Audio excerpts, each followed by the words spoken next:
Welcome back to the Alien Spaceship Talk Show podcast. And in case you're just joining us, you're listening to the Alien Spaceship Talk Show podcast with Emmy, Hikins, and Trevor. But no, when my kids were growing up, and when, a few years ago when we were a whole family, I would always have said I love them both the same. But I think what it really means is, as with other people, we all have a different relationship with everybody. You mentioned the husband, the father, all the rest of it, all those other things. And I said about colleagues and friends and so on. We have different relationships, but I don't think that means a favourite relationship where children are concerned. I mean, I've got two beautiful granddaughters, both lovely young women, and they're both very different, and yet in other ways they're very similar. I mean, they're very close. One's at university anyway, so she doesn't live at home now. But I know for my part, my strong love feelings for them both are, there's no favourite there. They're both very much equal. So I think, maybe I can accept some people may find they have a favourite child, especially if one, I don't know, goes off the rails or something like that. But no, I wouldn't have thought that's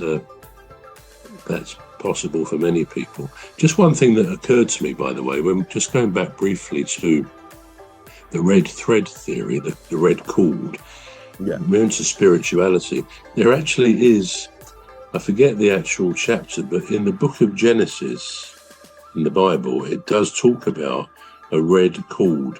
So, well, I'll try and find that, but it definitely relates to a red cord in the context that we've been talking about.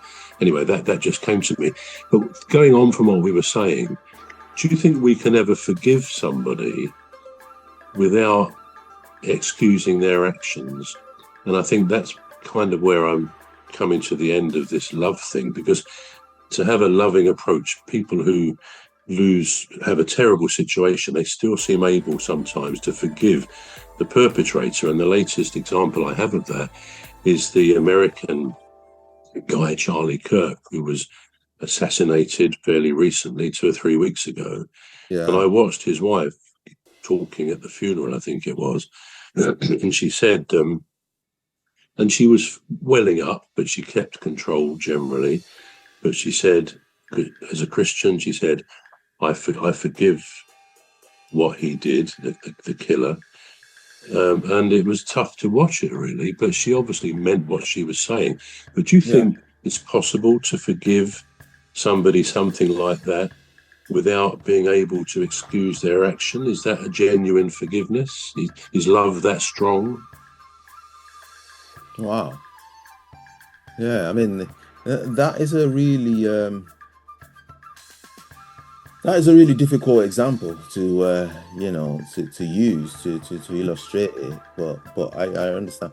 I think it is. I honestly think it is, because what's the point in carrying the anger around with you for something that you really can't do anything about? So it's just best to let it go and just and just live your life, because whether you're angry at that person, it doesn't make any difference. So it's not going to change anything. And that's the way that I see it, and I respect people that see it differently, but that's the way I see it. Okay, well, we've touched on love the last couple of weeks. It's a big subject, and there's lots of other ideas, no doubt perhaps some of our listeners will be thinking we might have mentioned. But ultimately, love is the great driver in this world, isn't it? It's the great force for good, and we, in some way or other, all are affected by it. It guides us, it drives us to commitments, to do things, to make life actually seem worth it. Sometimes for some people, and I was reading last evening about that Liverpool women's football team manager who committed suicide last week, and his son was saying, it was never worth doing this. You could have got some help, and so love makes the world go round, I think, as the song says. And for all of us, it can make life seem worth it, because life can deliver some blows to people. But maybe, we should all remember, maybe we are someone on the other end of a red thread or an invisible string that one day will be drawn to someone else, and there can be a lot of mutual support. Just to conclude then, couple of questions. What is the only part of the human body that is fully grown at birth? Fully grown at birth is the eyes. Yeah, very good. Okay, that brings us nicely to the end of our chat today. Yeah. So you've been watching and listening to the Alien Spaceship, myself, Emmy Hikins, and he calls me Cos. And me, Trevor Gear, and he calls me Bruv. So it's a goodbye from me. And it's goodbye from me.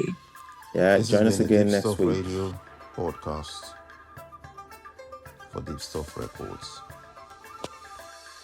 The Alien Spaceship Talk Show podcast is looking for sponsors.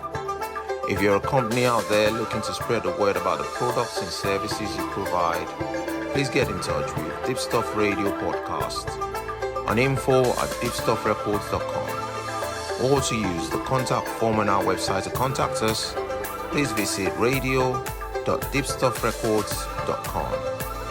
Also, if you're looking to get involved on the Alien Spaceship Talk Show podcast, reach out via our Deepstuff Radio Facebook page.